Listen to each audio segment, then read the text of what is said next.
Hello guys, আজকের ব্লগটা আমি এখান থেকে স্টার্ট করছি। এই দেখো, আমি এখন রেডি হয়ে গেছি। এখন আমরা চলে যাব, আজকেও আমরা গন্ধেশ্বরী পুজোর প্রসাদ খেতে চলে যাব।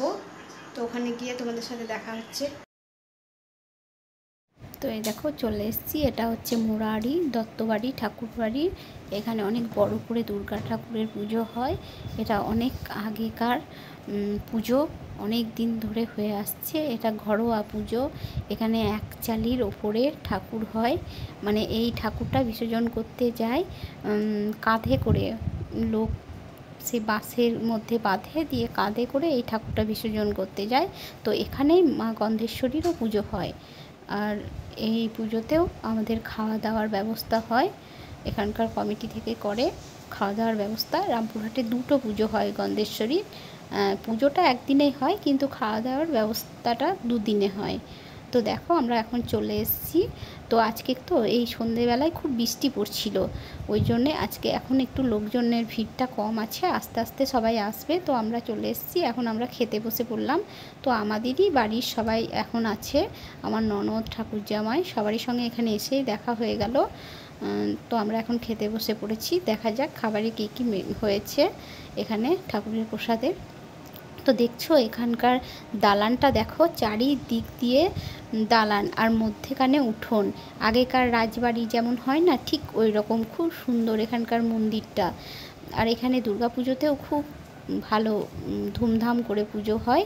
এখানে সাবিকিয়ানা, মানে আগেকার দিনের সমস্ত বউরা মেয়েরা ঘট ভরতে যায়, আট পরে করে শাড়ি পরে, প্রচুর গায়ে গহনা পরে খুব ভালো করে এই পুজোটা হয়। একদম বনেদি বাড়ির পুজো, এটা অনেক দিন ধরে হয়ে আসছে। আর মন্দিরটা দেখছো একদম কত সুন্দর, চারিদিকে দালান, বারান্দা আর মধ্যেখানে উঠোন। আর এই দেখো এখানে হচ্ছে ঠাকুরের মন্দিরটা। এখানে খুব সুন্দরভাবে পুজো হয়। তো এই গন্ধেশ্বরী মায়েরও পুজো হয়, দুর্গা পুজোও হয়।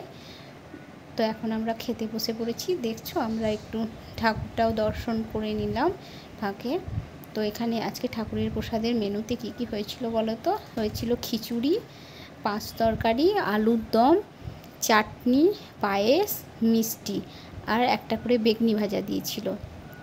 আজকেও আমি আমার শাশুড়ি মায়ের জন্য নিয়ে চলে এসেছি। শাশুড়ি মা তো যেতে পারে না, ওই জন্য টিফিন ক্যারিয়ার নিয়ে গেছিলাম, তো নিয়ে চলে এসেছি। তো এখন আমরা সবাই খাওয়া দাওয়া করে নিচ্ছি। এদিকে কিন্তু আকাশে খুব মেঘ আর বৃষ্টিও হচ্ছে অল্প অল্প, একটু বৃষ্টি ছেড়েছে, সেই ফাঁকে আমরা এসেছিলাম।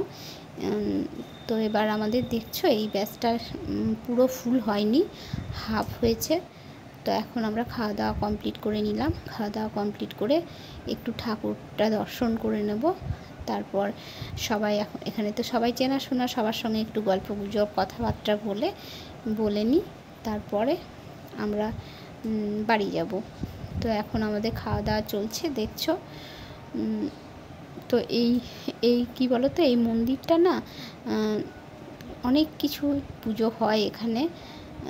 এই মন্দিরটা দেখতেও খুব সুন্দর, আমার তো খুবই ভালো লাগে। মানে চারিদিকটা দিয়েই একদম বারান্দা আর মধ্যেখানটা উঠোন। তো উঠোনটা ফাঁকা আছে, উঠোনের ছাদ নেই, কিন্তু আজকের দিনটাই ঘেরে দিয়েছিল যাতে বৃষ্টি হলে লোকজনের অসুবিধা না হয় খাওয়া দাওয়া করতে, ওই জন্য ওরা প্যান্ডেলের লোক দিয়ে ঘিরে ব্যবস্থা করে দিয়েছিল। তো এই দেখো আমি এখন ঠাকুরকে একটু প্রণাম করে নিলাম। তো এই যে আমার ননদরা সব এসছে, সবার সঙ্গে দেখা হয়ে গেল। তো একটু গল্প টল্প করে নিলাম, তারপরে আমরা এখন বাড়ি চলে যাব। তো বন্ধুরা, তোমাদের কেমন লাগলো আজকে ভিডিওটা একটু কমেন্ট করে বলো, আর একটু যদি ভালো লাগে একটু সাবস্ক্রাইবার করে দিও। আজকের মতো এইটুকুই। টাটা, সবাই সুস্থ থাকো, ভালো থাকো। Tata, bye bye.